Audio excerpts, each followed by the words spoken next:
If you've ever heard of Jesus of Nazareth, you probably know he was a famous teacher, and his most well-known words have shaped the lives of billions of people throughout history. Love your neighbor as yourself. Do to others what you would have them do to you. Now, those sayings come from a collection of Jesus' teaching that's sometimes called the Sermon on the Mount. It's only 3 chapters long, but its ideas and images have endured throughout time. You are the salt of the earth. You can't serve both God and money. Take the plank out of your eye before you take the speck out of another's. In the sermon are some really challenging teachings. If anyone strikes you on the cheek, turn and offer him the other cheek. Love your enemy and bless those who persecute you. And there are also some really puzzling teachings. If your hand causes you to sin, cut it off? But the Sermon on the Mount is not a random collection of Jesus' teachings. They've been organized in a beautiful way so that it's easier to remember and meditate on. There are 3 main parts of the sermon, the middle of which has 3 parts, and then each of those middle parts themselves have 3 parts. Wow, the sermon has been carefully designed. Yes, and right at the center of the center is the famous prayer that Jesus taught his followers. Our Father in heaven, may your name be treated as holy. May your kingdom come. May your will be done on earth as it is in heaven. Well, what does that mean for God's kingdom to come on earth? Well, we have to remember that Jesus was Jewish, and he grew up meditating on the Hebrew Bible, the sacred scriptures of Israel, and they told the story of God and all humanity. How God created a well-ordered world and appointed humans to rule it on his behalf.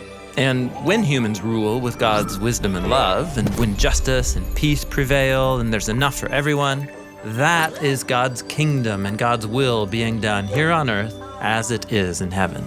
And that's no easy task. Humans foolishly rebel and start building their own kingdoms by their own wisdom. And so God chose one family, the Israelites, and he offered them his wisdom. It was called the Torah, which in Hebrew means the teaching.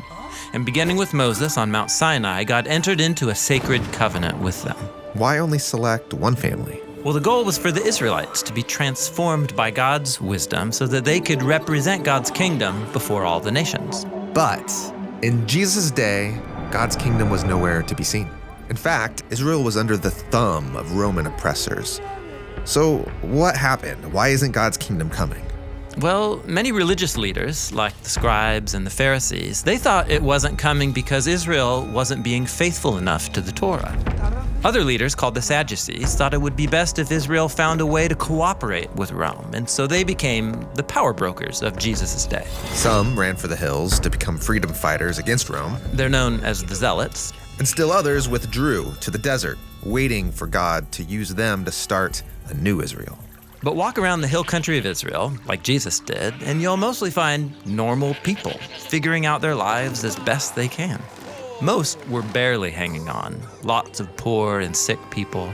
Many had lost their land to the Roman occupiers and were struggling to pay the heavy taxes. They were powerless and hopeless.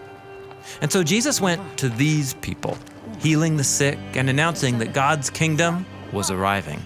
People gathered from all over to hear his teachings, and one day, Jesus went up to a tall hill and said the arrival of God's kingdom was starting here and now with them. You mean with the powerless, the weak, the nobodies? God's kingdom begins here? Yes, this is why the very first line of the Sermon on the Mount is, "Blessed are the poor in spirit." In other words, where can you go and see God's presence and blessing springing to life? Among the rich? Among the powerful? No, Jesus says. Look where people are poor, where they feel crushed and defeated. God's kingdom is beginning with the people standing right here.